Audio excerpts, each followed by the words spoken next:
अरे जिससे इमाम राजी नहीं हुआ उससे अल्लाह क्या राजी होगा? जिससे अपनी बीबी से बात करने का ढंग नहीं आया वो नमाजी थोड़ी है, ढोंगी है। उसकी नमाज नहीं हो रही है। जो अपनी बीबी से सख्त अल्फाज में बात करता है वो नमाजी नहीं है।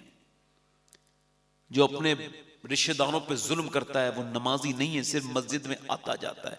हुजूर फरमाते हैं बुरे लोगों की नमाज भी उनको बुराइयों से नहीं रोकती। ये हो सकता है मेरी जिंदगी की आखिरी तकरीर हो सकती है, तो ऐसा भी हो सकता है कि इस महफिल में मेरा कोई ऐसा भाई हो जो आखिरी नसीहत सुनने आया हो।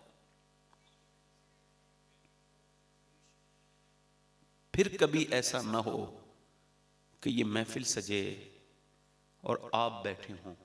कम से कम ऐसा तो हो, अगर ये मेरी लास्ट तकरीर हो तो सुनी जाए मेरे मरने के बाद, तो लोग कहें यार मर तो गया मगर आखिरी तकरीर हमारे गांव में करके गया था, तो हमको भी उसकी तकरीर से कुछ खुदा की याद आई, कुछ अपनी आखिरत याद आई।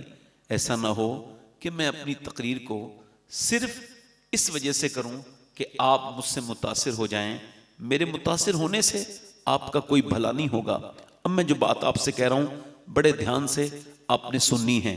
मेरी जिंदगी की ये आखिरी तकरीर अगर हो सकती है तो फिर आप में से भी किसी का हो सकता है ये आखिरी बयान हो।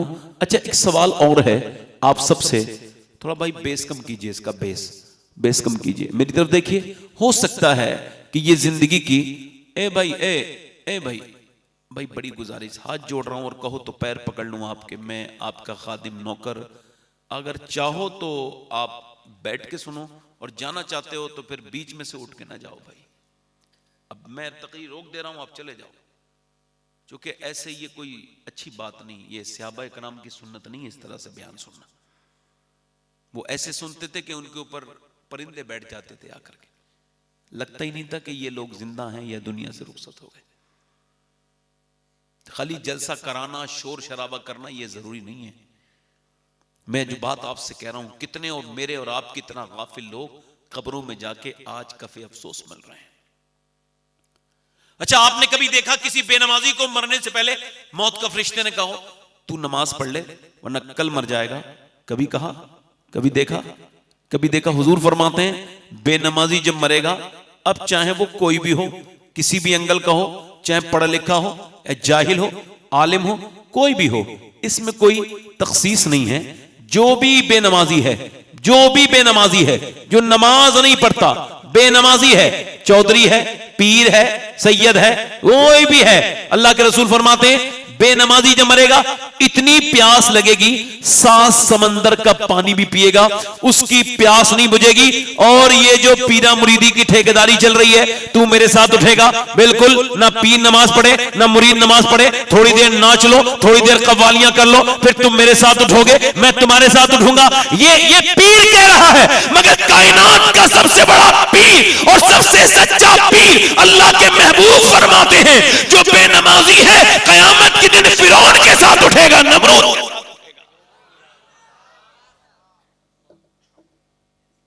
किसके साथ उठेगा बोलो? नमरूद के साथ। अब कोई ऐसा आदमी है जो अपना हश्र फिरौन के साथ चाहता है, नमरूद के साथ चाहता है? वो क्या समझता है? इधर देखो, मेरी तरफ गौर करो। आज तक बेनमाजी से मौत ने कहा कि तू अगर नमाज नहीं पढ़ेगा तो जहन्नम में जाएगा? बोलो, कभी कहा? कभी ऐसे आदमी से जो सूद खाता हो, हालांकि सूद खाने वाला कयामत के दिन इसकी तोंद बड़ी होगी, तोंद के बल गिरेगा, फिर खड़ा होगा, तोंद इसकी तवाजुन बिगाड़ देगी, बैलेंस बिगाड़ देगी, तोंद बड़ी होगी, जिस्म छोटा, ये सारे एक मैदान में होंगे, इनकी तोंदें इनको खड़ा नहीं होने देंगी, गिरेंगे जलील, फिर उठेंगे, गिरेंगे, उठेंगे, गिरेंगे, उठेंगे। अहले महशर पूछेंगे ये कौन है? फरिश्ते कहेंगे ये सूद खाने वाले लोग हैं जो सूद खाते थे। सूद खाना अपनी मां के साथ जिना करने से बदतर काम है, मगर आज तक किसी सूद खाने वाले से मौत ने एक दिन पहले नहीं कहा कि तू तौबा कर ले वरना मर के जहन्नम में जाएगा। कभी कहा? मां बाप के गुस्ताख से, जो तेज आवाज से मां बाप से बात करे, कभी उससे कहा कि अगर बेनमाजी ऐसी मरा जहन्नम के निचले हिस्से में जाएगा अगर तू मां बाप का गुस्ताख होकर मरा? कभी आपने देखा? कभी कहा? इसका मतलब यह है अब अगर आप चाहो तो पूरी तकरीब भूल जाना, चाहो तो ये जुमला रोज अपने दोहराते रहना ताकि नेक बने रहो। घरों में लिखवाओ, जितने खूबसूरत मकान बना रहे हो, आखिरत खूबसूरत बनानी है तो ये जुमले अपने घर में लिखवाओ, बड़े बड़े लफ्जों में लिखवाओ, बड़े बड़े अपने स्टेटस पे लगाओ, अपनी स्टोरी पे लगाओ, अपने मोबाइल में लगाओ, अपने मोबाइल की स्क्रीन पे फिट करो। सैयदना शेख मुहियुद्दीन अब्दुल कादिर जिलानी गौसुल आजम इरशाद फरमाते हैं, बड़े पीर दस्तगीर, मौत तुझे हाल बदलने नहीं देगी। मेरे साथ जरा इसको दोहराओ, मौत तुझे हाल बदलने, जिस हाल में मरना चाहता है उसी में जीना शुरू कर दे। नहीं समझे बात को? समझे? मौत हाल बदलने, जब यहां मौत का फरिश्ता आएगा, जिस्म काम करना बंद कर चुका है, अब मेरा जिस्म हरकत में नहीं है, ये बिल्कुल हरकत नहीं ले रहा है, सिर्फ मेरा सर है। वो फरिश्ते को आंखें देख रही हैं और मेरे गले में एक अजीब सी सूखापन महसूस है, जैसे खाना सा अटक गया है और मैं उसे देख रहा हूं, आंखें मेरी डबडबा रही हैं। मेरे आसपास मेरे रिश्तेदार बैठे हैं और मेरे अजीज रुई से मेरे होठों पर पानी डाल रहे हैं। कुछ मरने वाले के मुंह में पानी मरने से पहले चला जाए, ये क्या बेबसी है मौत के फरिश्ते को देख करके। मैं कह रहा हूं मुझे 2 मिनट का वक्त, मगर नहीं नहीं नहीं, आप कोई वक्त नहीं है। वासिफ अली वासिफ कहते हैं, आंखें तब खुलती हैं जब बंद होने वाली होती हैं। अल्लाह फरमाता है, अल्हाकुमुत तकासुर, तुम्हें गाफिल रखा माल की ज्यादा तलबी ने। बस माल, सुबह माल, शाम माल, दोपहर माल, बस माल माल माल माल माल। और वो फरमाता है कि तुम्हें माल ने गाफिल रखा। अल्लाह के रसूल फरमाते हैं कि अगर इंसान को अल्लाह तबारक व तआला एक जंगल भर के सोना दे दे तो ये उसको ठिकाने लगाएगा और दूसरे दिन दूसरा जंगल ढूंढने निकल जाएगा। हुजूर फरमाते हैं, इंसान की उम्र के साथ 2 चीजें जवान होती हैं, जिस्म बूढ़ा होता है, 2 ख्वाहिशें जवान होती हैं उसके बूढ़ा होने के साथ। एक तो पैसे की ख्वाहिश, दूसरा उसको जीने की तमन्ना बढ़ जाती है। अब सुनो, तुम क्या समझते हो, ये जो तुमने मस्जिद में पैसा कभी खर्च नहीं किया, ना कभी मदरसे में लगाया, ना किसी गरीब को दिया, ना किसी मिस्कीन को दिया, ना किसी यतीम को दिया, ना किसी आलिम को दिया, ना मुसाफा किया। अब मैं आप सबसे पूछना चाहता हूं, किसी गरीब को पैसा ना देके क्या किया? बल्कि बैंकों में जमा कर लिया, अकाउंटों में रख लिया, अपने अकाउंटों में रख लिया। आप क्या समझते हैं ये पैसा आपका बच गया? जो प्लॉट आपने खरीद लिया ये पैसा बच गया? ये जो आपने जमीनें खरीद ली आपका पैसा बच गया? नहीं नहीं नहीं मेरे भाई, ऐसे तेरी तरह कितने लोग धोखा खा गए। इस माल की मोहब्बत से ये ना करना, ये नहीं बचा है। अम्मा आयशा फरमाती, एक बकरी हुजूर ने ज़िबा करवाई और फिर उसको सरकार ने बंटवा दिया, फिर तशरीफ लेकर के आए, मुझसे पूछा आयशा कितना बचा? मैंने इसकी हुजूर 3-4 बोटियां बची है। फरमाया आयशा ये नहीं बचा, बचा वो है जो अल्लाह की राह में खर्च हो गया।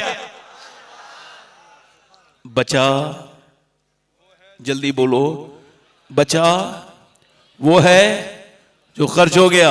डिपॉजिट वो हुआ है जो कब्र के लिए चला गया, हशर के लिए चला गया। वो पैसा, आज लोग मालदार हैं, सांप बने बैठे हैं, माल को ऐसा प्यार करते हैं सुबह शाम, मगर ये मौत किसी को छोड़ेगी नहीं। ना किसी बादशाह को छोड़े, ना किसी अमीर को छोड़े, ना किसी फकीर को छोड़े, ना किसी आलिम को छोड़े, ना किसी जाहिल को छोड़े, ना पीर को छोड़े, ना मुरीद को छोड़े, ना मुत्तकी को छोड़े, ना गुनहगार को छोड़े, ना बादशाह को छोड़े, ना फकीर को छोड़े, ना शोहर को छोड़े, ना बीबी को छोड़े, ना बच्चों को छोड़े, ना बहनों को छोड़े, ये सारे को छोड़ के चली जाएगी। इस गांव में आज से 50 साल पहले कुछ और लोग थे और आज से 50 साल के बाद कुछ और लोग होंगे। मेरी और आपकी कब्रें कहां बनी होंगी कुछ नहीं पता, कौन सी मिट्टी में कहां डाल करके लोग हमको चले जाएंगे। जमाने बदलते चले गए, दादा परदादा लकड़दादा सब चले गए, मगर इंसान अब भी गफलत में है। अल्लाह फरमाता है अल्हाकुमुत तकासुर हत्ता ज़ुरतुमुल मकाबिर, तुम्हें गाफिल रखा माल की कसरत की,